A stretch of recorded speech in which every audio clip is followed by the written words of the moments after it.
I had to break there. There's part 2 of that rose vision. I need to give you a little background before I tell you what happened next. When I was about 4.5 years old, I got in trouble for picking my neighbor's flowers and bringing them to my mom. So here I am in this rose vision, and I'm all innocent from watching this beautiful rose for some time, and I get the feeling like I want to touch it.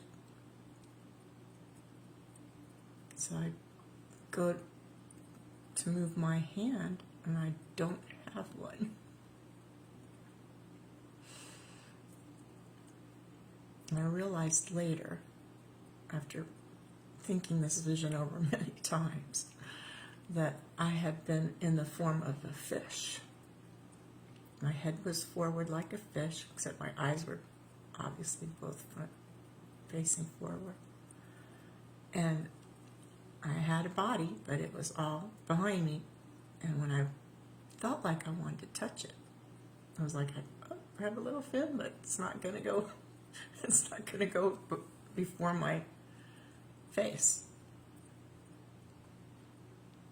And then I heard all the other beings that were watching with me say in unison, "She's not ready." Next thing I know, that area that I told you it wouldn't let me see, between the burning rose and the pool, a burst of light just pow, came out of the sun, that area,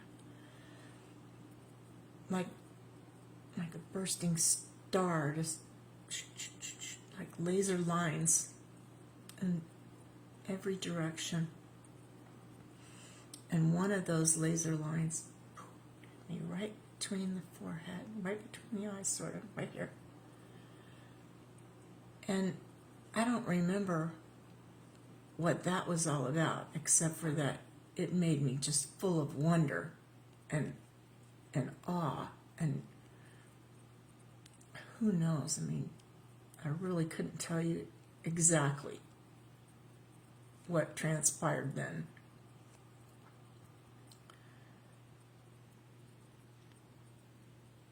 And then I was back in my room, and it was over. And I've had, let's see, I was mid-20s. It's about 40 years ago. Yeah, a little over 40 years ago, to think about it. And you wonder why my post here is all about circles. That's why. That and several other visions of round things, but I'm not going to get into that right now. But yeah, he woke me up to this reality of his power.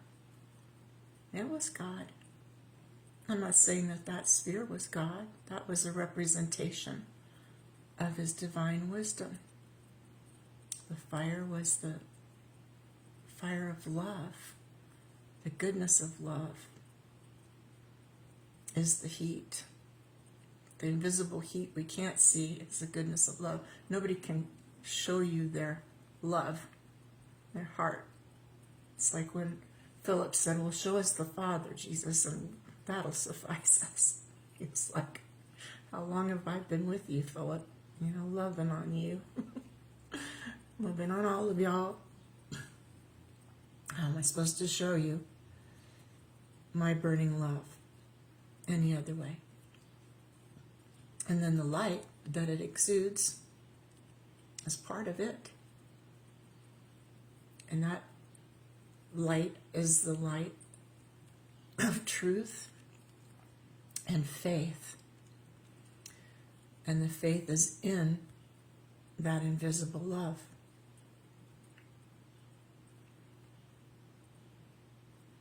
So it If you think about that, excuse me, that's a circular statement. That it has faith in itself to continue to be burning that goodness of love and exuding that light of truth. That has faith in that invisible ability to love. He's shown me that over many years and many different books about symbolism. That's a long story. It's been a journey of discovery to figure out what was happening to me and what all those things meant, because there wasn't anybody around to teach me. I told my mom many times, I've seen visions of the end of the world. And that was before I even read in the Bible there was an end of the world. So I was having visions before I knew any kind of revelation stories. I was very young when I had them, like 7. And she would just look at me with a blank face and say, well, go back to sleep, honey. So I was on my own. My dad was away most of the time. He was an Air Force pilot. So he was off on TDY a lot when I was growing up. And then when I got older, he was off to Vietnam several times. He had served in the Korean War for a little while when I was a baby, I guess. And then later when I was about 8 or 9, he was off to Vietnam. So anyway,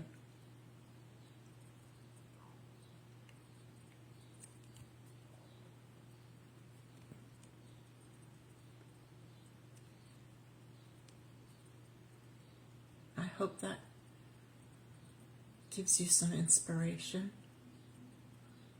It certainly has given me inspiration and comfort, because I did not make that up. That was years before any kind of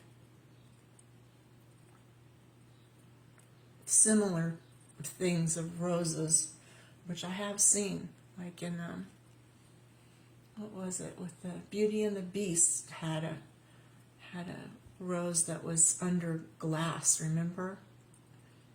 And so I remember seeing that and thinking, aha, look there, that's very similar. So I had that vision long before there was any animation of such a thing.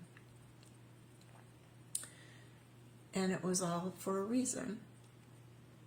And the things that I saw that were frightening, what they did was move me off norm. That's what the Lord was trying to do, was not to scare me or terrorize me in any way, but to get me to wake up to a new reality and to be curious about what it all meant. And growing up, I would tell my girlfriends some of these dreams and stuff, and they just was flabbergasted. I said, well, don't you ever dream? Don't you have dreams like this? And no, not like this. They certainly did not. Nobody I talked to. Excuse me. Anyway, I will share some more with you when he tells me to. Okay? But in the meantime, you have all the posts here, and that's about it for now, okay? All right. Talk to you later.